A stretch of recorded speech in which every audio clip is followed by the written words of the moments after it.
ગાંધીનગર સ્થિત સિવિલમાં ભાવિ તબીબો ડીજેના તાલ ઉપર નાચ્યા છે। વિગતો ગાંધીનગરથી મળી છે, જ્યાં સિવિલમાં ભાવિ તબીબો ડીજેના તાલે ઝૂમતા જોવા મળ્યા। મેડિકલ છાત્રો માટે કલ્ચરલ પ્રોગ્રામનું આયોજન કરવામાં આવ્યું હતું, ત્યારે 3 દિવસ કલ્ચરલ પ્રોગ્રામનું આયોજન કરવામાં આવ્યું હતું ગાંધીનગરની સિવિલમાં। તો સરકારી સિવિલ હોસ્પિટલમાં સાયલેન્ટ ઝોન હોય છે, ત્યારે નિયમોને નેવે મૂકીને ભાવિ તબીબો ડીજેના તાલે ઝૂમ્યા હતા। ત્યારે તબીબોની ડીજે પાર્ટી મુદ્દે હાલ અહીં અનેક સવાલો ઊભા થઈ રહ્યા છે।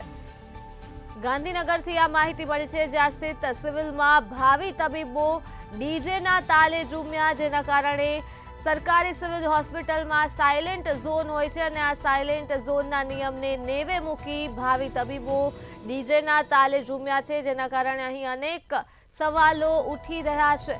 મેડિકલ છાત્રોના માટે કલ્ચરલ પ્રોગ્રામનું આયોજન કરવામાં આવ્યું હતું। આ પ્રોગ્રામનું આયોજન 3 દિવસ માટે હતું।